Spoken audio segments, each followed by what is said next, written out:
예수님, 안녕하세요. 네, 오늘도 성경 맛들이기 시간 함께 합니다. 오늘 금요일 사도행전 25장 그리고 26장 함께 읽게 됩니다.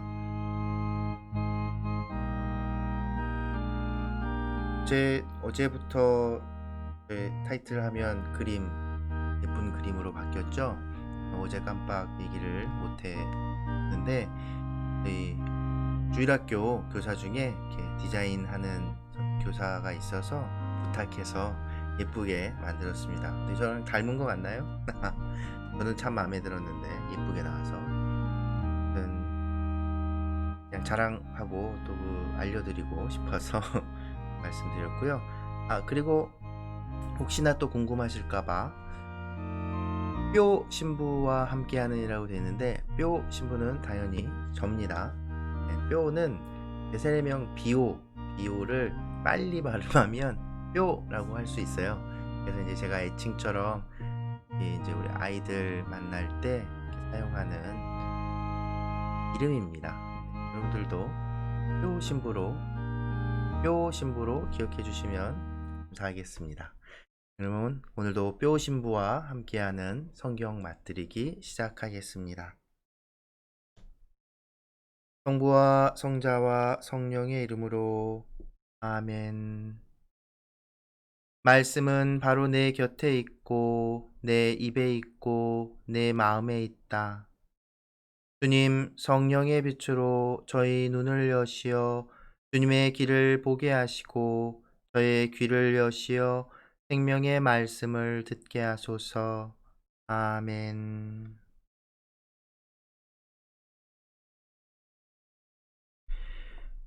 황제에게 상소하다. 페스투스는 그 지방에 부임한 지 사흘 뒤에 카이사리아에서 예루살렘으로 올라갔다. 그러자 수석 사제들과 유다인들의 유력자들이 바오로에 대한 소송을 제기하면서 페스투스에게 간곡히 요청하였다. 바오로에게는 불리한 호의를 자기들에게 베풀어 그를 예루살렘으로 보내달라는 것이었다. 그들은 도중에 바오로를 없애버리려고 매복을 계획하고 있었다. 그러나 페스투스는 바오로가 카이사리아에 갇혀 있어야 한다고 대답하고 자기도 빨리 그곳으로 가겠다고 하면서 그 사람에게 무슨 잘못이 있으면 여러분 가운데에서 담당자들이 나와 함께 내려가 그를 고발하십시오 하고 말하였다. 페스투스는 여드레인가 열흘인가만 그들과 함께 지낸 뒤에 카이사리아로 내려가 이튿날 재판정에 앉아 바오로를 데려오라고 명령하였다. 바오로가 나타나자 예루살렘에서 내려온 유다인들이 그를 둘러싸고 여러 가지 무거운 죄목을 댔지만 증거는 제시하지 못하였다. 바오로도 나는 유다인들의 율법이나 성전이나 황제에게 아무 죄도 짓지 않았습니다 하고 자신을 변호하였다. 페스투스는 유다인들의 환심을 사려고 바오로에게 예루살렘에 올라가 거기에서 이 사건에 대하여 내 앞에서 재판을 받고 싶지 않소 하고 물었다. 바오로가 대답하였다. 나는 지금 황제의 법정에 서 있습니다. 그리고 여기에서 재판을 받아야 합니다. 각하께서도 잘 아시는 바와 같이 나는 유다인들에게 아무 불의도 저지르지 않았습니다. 만일 내가 불의를 저질렀거나 사형을 받아 마땅한 짓을 하였다면 죽기를 마다하지 않겠습니다. 그러나 저들이 나를 고발하는 내용에 아무 근거가 없으면 아무도 나를 저들에게 내어줄 수 없습니다. 나는 황제에게 상소합니다. 그러자 페스투스가 고문들과 상의하고 나서 당신은 황제께 상소하였으니 황제께 갈 것이요 하고 대답하였다. 아그리파스와 베르니케 앞에 서다. 며칠이 지난 뒤 아그리파스 임금과 베르니케가 카이사리아에 도착하여 페스투스에게 인사하였다. 그들이 그곳에서 여러 날을 지내자 페스투스가 바오로의 사건을 꺼내어 임금에게 이야기하였다. 펠릭스가 버려두고 간 수인이 하나 있는데 내가 예루살렘에 갔더니 수석 사제들과 유다인들의 원로들이 그에 대한 소송을 제기하면서 유죄 판결을 요청하였습니다. 그러나 나는 고발을 당한 자가 고발한 자와 대면하여 고발 내용에 관한 변호의 기회를 가지기도 전에 사람을 내주는 것은 로마인들의 관례가 아니라고 대답하였습니다. 그래서 그들이 이곳으로 함께 오자 나는 지체하지 않고 그 다음 날로 재판정에 앉아 그 사람을 데려오라고 명령하였습니다. 그런데 고발한 자들이 그를 둘러섰지만 내가 짐작한 범법 사실은 하나도 제시하지 못했습니다. 바오로와 다투는 것은 자기들만의 종교와 관련되고 또 이미 죽었는데 바오로는 살아있다고 주장하는 예수라는 사람과 관련된 몇 가지 문제뿐이었습니다. 나는 이 사건을 어떻게 심리해야 할지 몰라서 그에게 예루살렘으로 가 그곳에서 이 사건에 관하여 재판을 받기를 원하는지 물었습니다. 바오로는 그대로 갇혀 있다가 폐하의 판결을 받겠다고 상소하였습니다. 그래서 나는 그를 황제께 보낼 때까지 가두어 두라고 명령하였습니다. 아그리파스가 페스투스에게 나도 그 사람의 말을 들어보고 싶습니다 하자 페스투스가 내일 그의 말을 들어보십시오 하고 대답하였다. 그리하여 이튿날 아그리파스와 베르니케가 온갖 호사를 부리고 와서 천인대장들과 그 도시의 명사들을 거느리고 접견실로 들어서자 페스투스가 바오로를 데려오라고 명령하였다. 그러고 나서 페스투스가 말하였다. 아그리파스 임금님, 그리고 우리와 자리를 함께 하신 여러분, 저 사람을 보십시오. 온 유다 주민이 예루살렘에서도 여기에서도 그를 더 이상 살려두어서는 안 된다고 소리치면서 나에게 청원하였습니다. 나는 그가 사형을 받을 만한 일을 하나도 하지 않았음을 확인할 수가 있었는데 그가 폐하께 상소하였으므로 나는 그를 보내기로 결정하였습니다. 그러나 그에 관하여 우리 주군께 써 올릴 확실한 자료가 없습니다. 그래서 그를 다시 신문하여 써 올릴 자료를 얻으려고 여러분 앞으로, 특히 아그리파스 임금님 앞으로 그를 데려오게 하였습니다.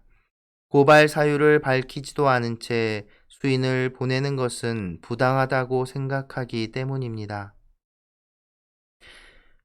아그리파스 임금 앞에서 변론하다. 아그리파스가 바오로에게 당신 자신에 관하여 이야기해 보시오 하고 말하였다. 그러자 바오로가 손을 들고 나서 변론하기 시작하였다. 아그리파스 임금님, 유다인들이 나를 단죄하는 모든 일에 관하여 오늘 임금님 앞에서 변론할 수 있게 된 것을 다행으로 생각합니다. 특히 임금님은 유다인들의 모든 관습과 문제를 알고 있는 분이기에 그렇습니다.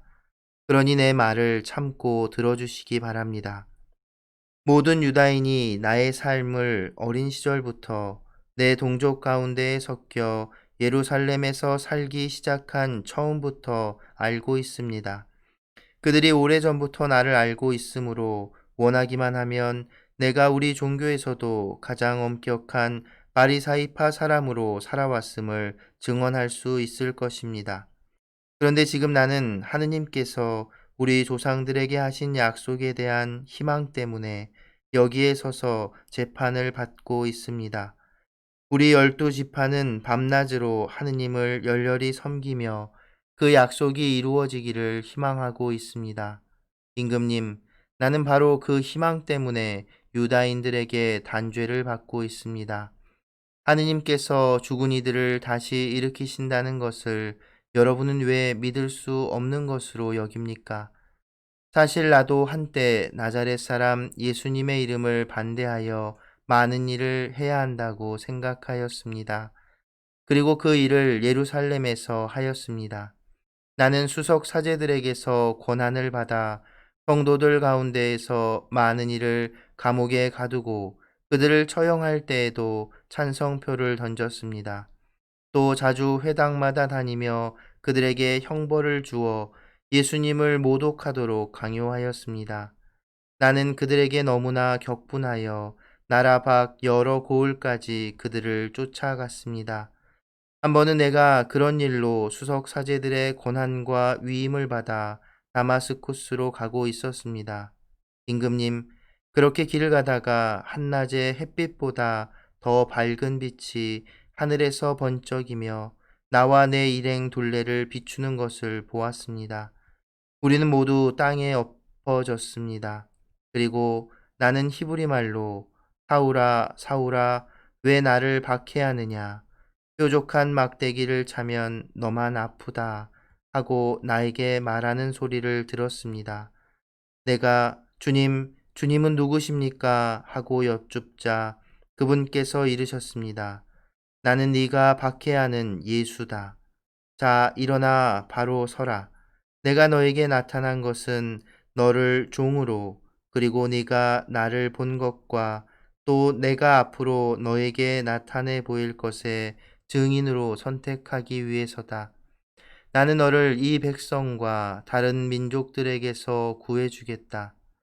이제 내가 너를 그들에게 보낸다. 그들의 눈을 뜨게 하여 그들이 어둠에서 빛으로 사탄의 권세에서 하느님께로 돌아와 죄를 용서받고 나에 대한 믿음으로 거룩하게 된 이들과 함께 상속 재산을 받게 하려는 것이다. 그래서 아그리파스 임금님, 나는 하늘로부터 받은 이 환시를 거역하지 않았습니다. 먼저 다마스쿠스에 사는 이들에 이어 예루살렘에 사는 이들에게 또 온 유다 지방을 다니면서 나아가 다른 민족들에게도 회개하고 하느님께 돌아와 회개에 합당한 일들을 하라고 선포하였습니다.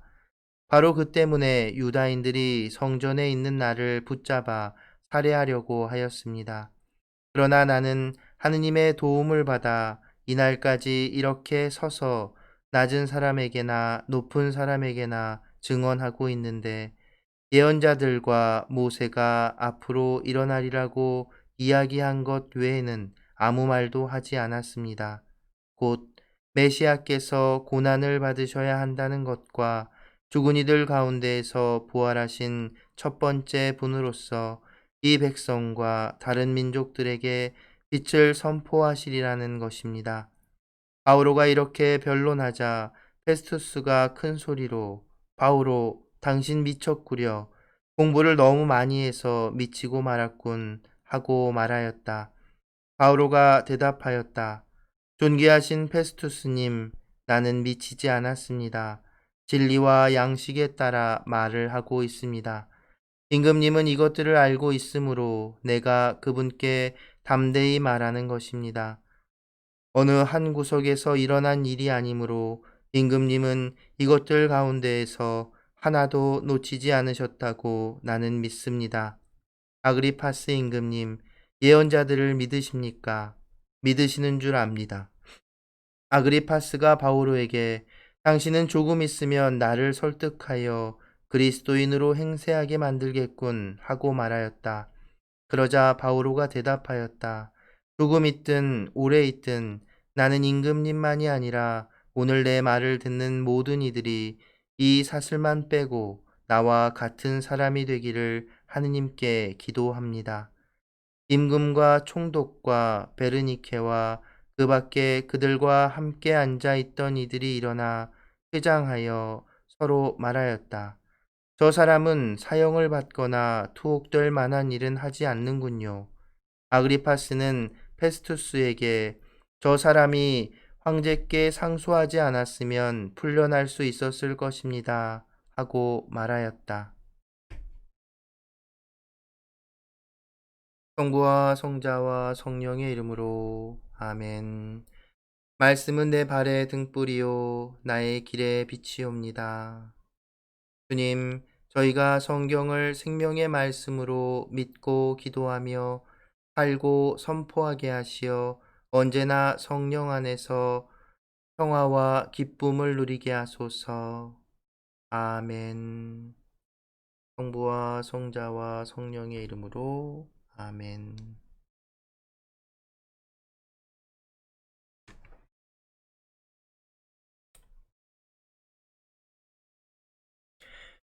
네. 제가 찍었는데 촬영이 안 됐어요. 그래가지고 다시 또 찍습니다. 똑같은 말을 또 하려니까 되게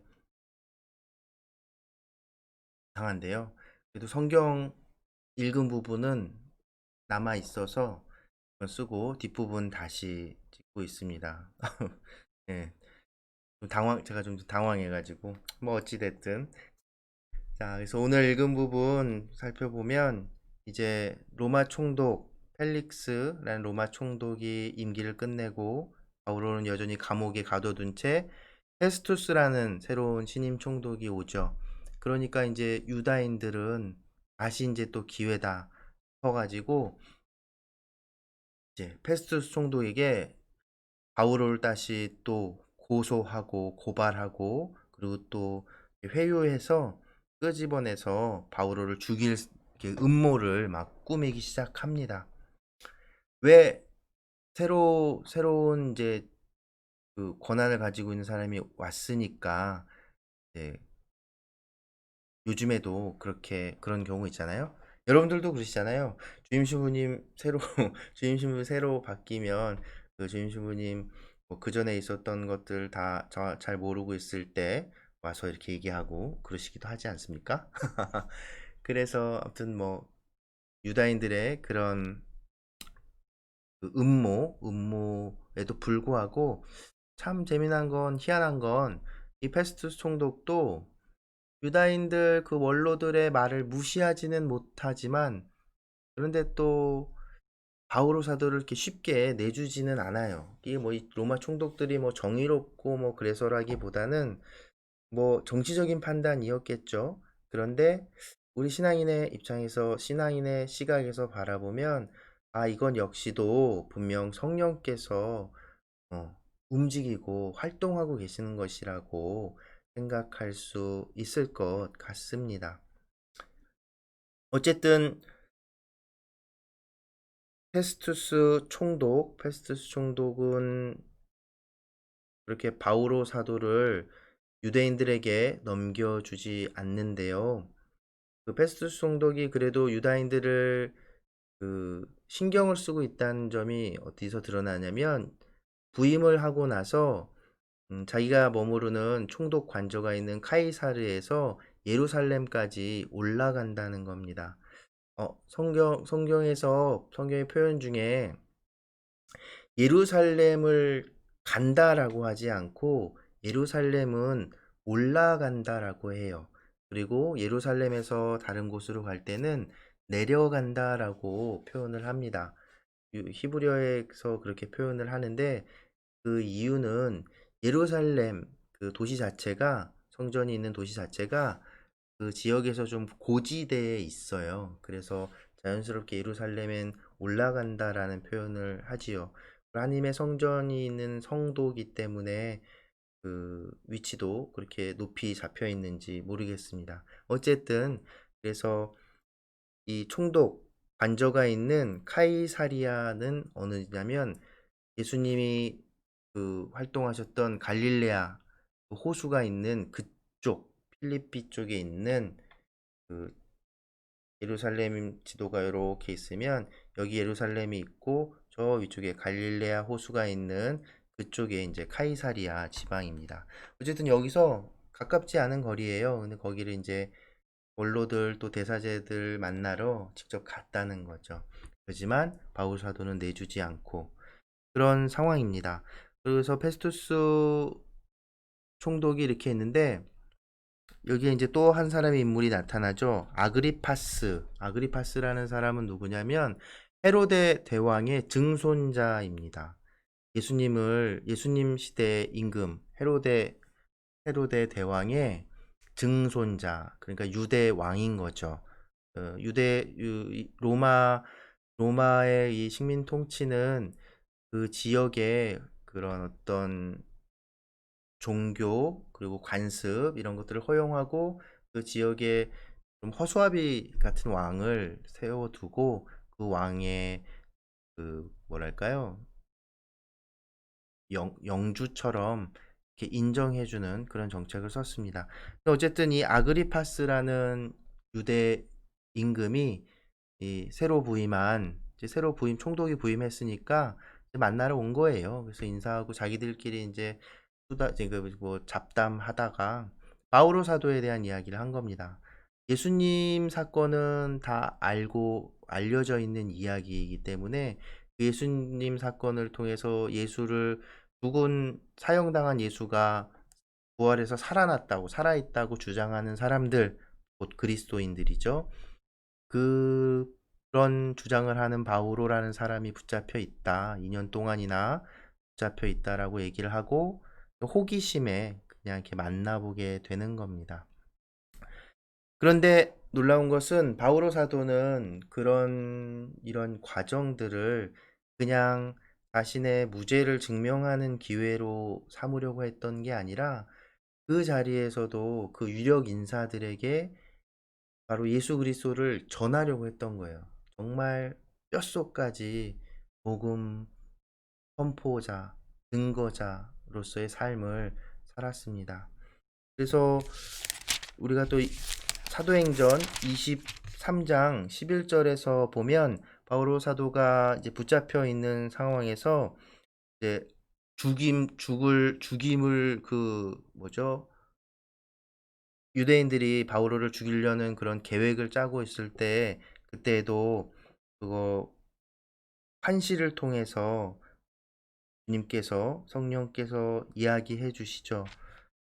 23장 11절 보면 용기를 내어라. 너는 예루살렘에서 나를 위하여 증언한 것처럼 로마에서도 증언해야 한다. 바로 앞으로 일어날 일에 대한 예언 같은 이런 말씀을 바오로 사도에게 환시를 통해서 이야기해 줍니다. 그래서 바오로 사도는 단지 재판을 받는 것이 아니라 그 사도 그, 그 사람들에게 그 이방인들에게 또 유력 인사들에게 예수를 믿지 않는 사람들에게 예수가 누구인지 어떤 분인지 무슨 말씀을 하셨는지 우리가 어떻게 살아야 하는지 바로 부활과 순환과 부활과 그리고 회개에 대해서 선교를 하는 것이죠. 이게 놀라운 점입니다. 그래서 바오로 사도의 그 이 재판받는 장면들이 바로 이 사도행전에 이렇게 성경으로 기록되어서 남고 전해지는 겁니다. 이제 바오로는 로마 황제에게 상소를 해서 우리가 내일 읽게 될 부분에서 이제 로마로 가게 될 텐데요. 이 점 역시도 이 페스투스가 바오로 사도를 긍정적으로 보고 있기 때문에 여기서 재판을 해도 풀려날 가능성이 있었는데 그리고 그런 말을 아그리파스 임금이 하기도 합니다. 그가 여기서 재판을 받았으면 그냥 그러니까 로마 황제에게 상소하지 않았으면 여기서 풀려났을 텐데 라는 말도 하지요. 하지만 아까 23장 11절에서 주님께서 바오로 사도에게 용기를 주며 하셨던 그 말씀 로마 당시 가장 큰 제국 세계라고 할 수 있는 거죠. 세상 전부라고 할 수 있는 가장 영향력 있는 그 제국의 수도 바로 그 로마에서 단지 재판을 받는 게 아니라 예수 그리스도를 선포하고 증언하고 증거하게 되는 그런 기회가 된다는 것. 그것이 바로 성령이 이끌어 주시는 것이라는 것. 그게 이제 이 사도행전의 어떤 클라이막스 같은 것이라고 할 수 있습니다. 그러니까 사도행전의 이야기들은 초대 교회가 시작되면서 있었던 모습들, 바로 성령 강림 사건, 성령 강림 오순절에 성령이 제자들에게 사도들에게 내려온 그 순간 이후부터 그리고 또 바오로 사도가 부활하신 예수님을 만나고 회심하게 되는 그 사건들을 겪으면서 이제는 성령께서 이끌어 주시는, 성령께서 교회를 이끌어 주신다는 그 이야기, 바로 성령의 활동을 기록한 책이라고 말할 수 있습니다. 그래서 바울 사도가 유대인들뿐만 아니라 아시아 전체 지역, 지금으로 치면 정말 터키, 그리스 막 이런 데까지 다 돌아다니면서, 그 지중해 연안을 다 돌아다니면서 예수 그리스도의 복음을 전하지요. 그리고 결정적으로 이제 가장 중요한 장소, 로마. 그래서 결국 나중에는 로마 제국이 이 그리스도교를, 예수님을 받아들이게 되는 순간이 오죠. 물론 바로는 아니고 중간에 엄청난 박해도 동반이 되기는 합니다. 근데 어쨌든 이제 이 우리가 함께 읽고 있는, 거의 이제 다 읽었죠? 사도행전은 바로 성령의, 복음서가 예수 그리스도에 대한 이야기라면 사도행전은 교회의 이야기이고 곧 성령의 활동하심을 증언하는 이야기라는 것을 확인할 수 있습니다. 네, 촬영하던 게 끊겨가지고 다시 찍으니까 말이 많아진 것 같습니다. 네, 오늘도 함께 해주셔서 감사드리고, 내일도 사도행전 마저 끝까지 함께, 마지막이죠. 마지막 부분까지 읽게 될 텐데요. 저와 함께 하는 성경 맛들이기, 성경 통도 포기하지 마시고 함께 쭉 해 나가시기를 또 하겠습니다. 네, 좋은 하루 보내시고 내일 뵙겠습니다. 안녕히 계세요.